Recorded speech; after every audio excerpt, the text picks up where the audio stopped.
Bulletin की शुरुआत कांग्रेस की राजनीतिक उठापटक से करते हैं। कांग्रेस नेता कपिल सिब्बल ने अपना ट्वीट वापस ले लिया है।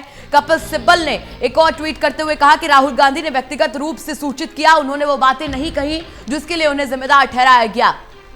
कपिल सिब्बल ने कहा, इसीलिए मैं अपना ट्वीट वापस ले रहा हूं। सीडब्ल्यूसी की बैठक में कथित बवाल लगातार जारी है। कथित खत पर लेकर यह बवाल अब जोर पकड़ता जा रहा है। तमाम जानकारियों के साथ हमारे विशेष संवाददाता तरुण कालरा जुड़ चुके हैं। तरुण, कुछ समझ में नहीं आया कि पहले कपिल सिब्बल ट्वीट करते हैं जिसमें वो कहते हैं कि राहुल गांधी ने उनके ऊपर आरोप लगाए, उसके बाद अब वो कह रहे हैं कि राहुल गांधी ने व्यक्तिगत रूप से कहा कि उन्होंने ऐसा कुछ नहीं कहा है। आपको नहीं लगता खिचड़ी पकती जा रही है कांग्रेस के अंदर?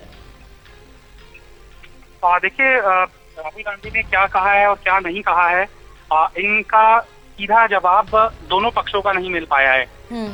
एक पक्ष को अगर कपिल सिब्बल की इस बात को मान लिया जाए कि राहुल गांधी ने ये आरोप नहीं लगाया है उनके नेताओं पे, ये बीजेपी की सांठगांठ है जो लेटर लिखा गया मिसेस गांधी को जब वो अस्पताल में भर्ती थी। लेकिन राहुल गांधी ने ये भी तो कहा है कि अस्पताल में भर्ती होने के बावजूद राजस्थान सरकार के अंदर जो उठापटक चल रही थी उसके बावजूद ये खत लिखा क्यों गया। तो दो सवाल उन्होंने जो उठाए थे। पहले सवाल का तो जवाब चलो कपिल सिब्बल दे रहे हैं कि बीजेपी वाला जो सवाल था वो राहुल गांधी ने नहीं उठाया, लेकिन जो दूसरा सवाल था इस खत की टाइमिंग को लेकर वो तो यथासंभव बना ही हुआ है और उसके ऊपर कोई नेता कुछ बोल नहीं रहा है। और जो खबरें अभी तक सीडब्ल्यूसी की बैठक जब शुरू हुई थी, 11 बजे बैठक शुरू हुई थी, 3 घंटे से ज्यादा का वक्त हो गया है, तो शुरुआती 1-1.5 घंटे के अंदर बहुत से अपडेट सामने आ रहे थे कि ए के एंटनी ने ये कहा, डॉक्टर मनमोहन सिंह ने गांधी परिवार की तरफ अपनी वफादारी दिखाई और कहा कि नेतृत्व गांधी परिवार के पास ही रहना चाहिए, और ए के एंटनी ने कहा कि पार्टी को कमजोर करना, गांधी परिवार को कमजोर करना पार्टी को कमजोर करने जैसा होगा। और उसके बाद तरह तरह के जो डेवलपमेंट आए, लेकिन पिछले 1 घंटे से जब से पूरा विवाद ज्यादा गहराया है कि राहुल गांधी ने मीटिंग के अंदर सवाल उठाए हैं कि बीजेपी के साथ वो लीडर्स मिले हुए हैं, उसके समय पर सवाल उठाए हैं, उसके बाद से शायद जो सूत्र जो कांग्रेस पार्टी के मीडिया को जानकारी दे रहे थे, अपडेट दे रहे थे कि मीटिंग के अंदर अब ये हो रहा है, वो अचानक अब रुक गए हैं। यानी कि इस बैठक की जानकारी मीडिया तक निष्पक्ष तरीके से ना पहुंच पाए, इसकी पूरी कोशिश की जा रही है। और कुछ ऐसे सवाल जो कि पार्टी के आंतरिक लोकतंत्र का हिस्सा है, लेकिन अगर वो मीडिया के अंदर आ जाएंगे तो पार्टी की वर्किंग के ऊपर ही सवाल उठने शुरू हो जाएंगे। जैसे कि कपिल सिब्बल वाले मसले पर ही हुआ कि क्या कपिल सिब्बल का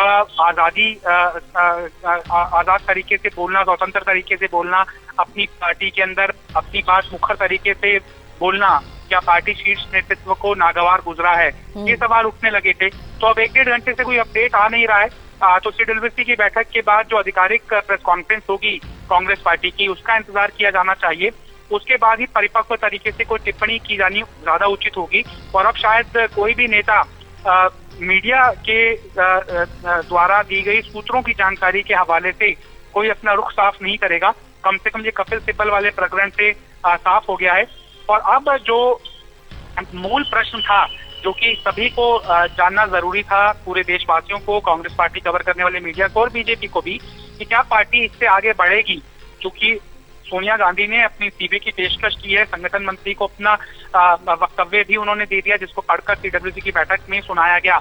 तो क्या सीडब्ल्यूसी को भंग करने की तरफ पार्टी बढ़ेगी और कुछ वक्त के लिए, जब तक कि नई सीडब्ल्यूसी का गठन नहीं हो जाता और नया अध्यक्ष चुनने के लिए टीम गठित नहीं हो जाती, तब तक क्या एक अंतरिम अध्यक्ष के नाम पर सहमति बनेगी।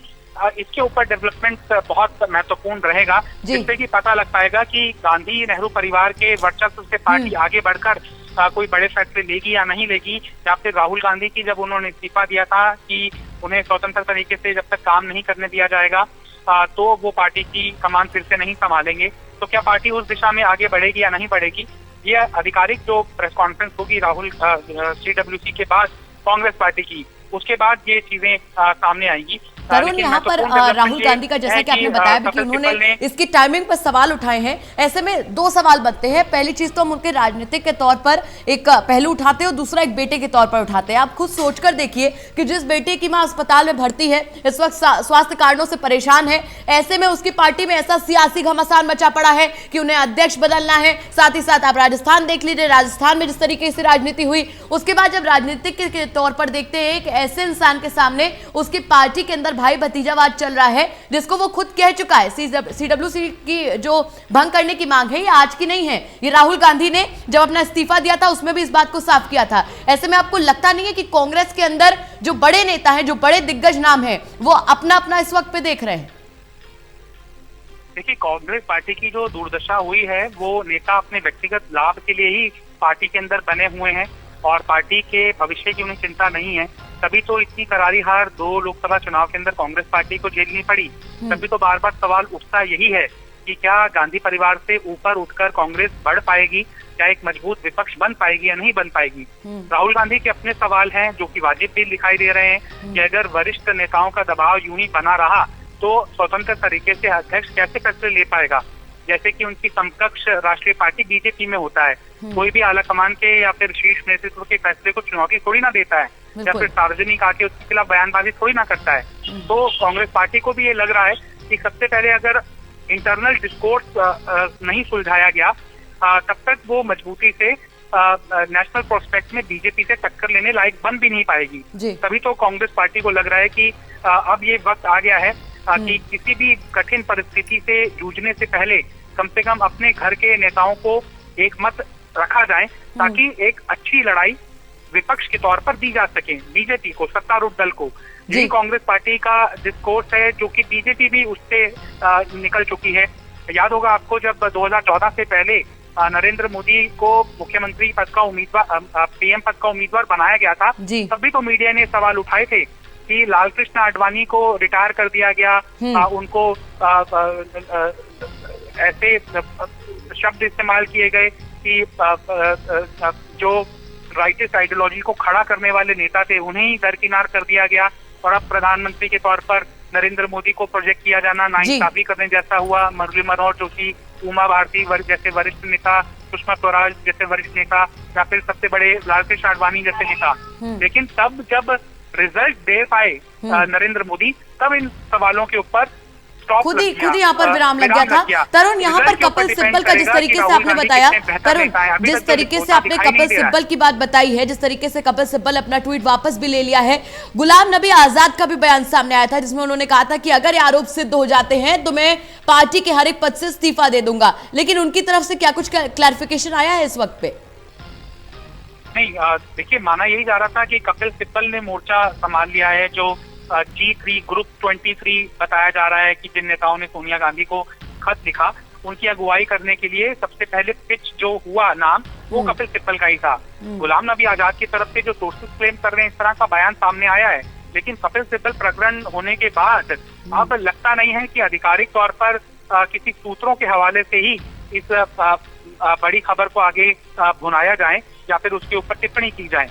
अब शायद लगता है कि सीडब्ल्यूसी की बैठक खत्म होने के बाद ही कुछ महत्वपूर्ण चीजें निकलकर सामने आएंगी, क्योंकि अभी प्रियंका गांधी वाड्रा ने भी बोलना शुरू नहीं किया है इस बैठक के अंदर, जिनका मत बहुत ज्यादा अहम हो जाता है। क्योंकि जब पार्टी लीडरशिप की बात की जाती है तो 3 नाम गांधी परिवार की तरफ से सामने आते हैं। सोनिया गांधी जो कि स्वास्थ्य कारणों से अब अपने आप को अक्षम महसूस कर रही है, और 2 बड़े नाम राहुल गांधी और प्रियंका गांधी वाड्रा, क्योंकि पार्टी का एक बड़ा तबका ये भी है जो प्रियंका गांधी वाड्रा की अगुवाई में लड़ना चाहता है राजनीतिक लड़ाई बीजेपी से खास तौर पर। तो अभी प्रियंका गांधी वाड्रा का भी नाम सामने नहीं आया, और ये भी बात जाननी जरूरी है कि प्रियंका गांधी वाड्रा ने भी अपने किताब को दिए इंटरव्यू में अपने भाई राहुल गांधी की बात से सहमति जताई थी कि अगला अध्यक्ष गांधी परिवार से अलग होना चाहिए। और ये भी बात उन्होंने कही थी कि अगर नए अध्यक्ष को पसंद नहीं आएगा कि मैं उत्तर प्रदेश की जिम्मेदारी संभालूं और वो अंडमान निकोबार जाने के लिए कहेगा तो मैं वो भी जिम्मेदारी संभालने के लिए तैयार हूँ। ऐसे परिप्रेक्ष्य के अंदर सभी नेताओं के मत आने के बाद आंकलन करना जरूरी रहेगा। अगर सीडब्ल्यूसी भंग होने की तरफ बढ़ रही है तो एक सकारात्मक कदम माना जाएगा कांग्रेस के इंटरनल रिवाइवल के लिए, और इंटरनल रिवाइवल से अगर कांग्रेस पार्टी पार पा पाती है तो ये लोकतंत्र की जीत मानी जाएगी, क्योंकि लोकतंत्र के अंदर विपक्ष का मजबूत होना बहुत जरूरी है। बिल्कुल बिल्कुल, यहाँ पर लोकतंत्र के लिए विपक्ष का मजबूत होना जरूरी है तरुण। और आज जो उठापटक कांग्रेस में जारी है, अगर इसका कोई राजनीतिक हल नहीं निकलता है तो कहीं ना कहीं कांग्रेस इनडायरेक्टली सही लेकिन बीजेपी को फायदा पहुंचा रही। शुक्रिया जुड़ने के लिए, तमाम जानकारी हमसे साझा करने के लिए।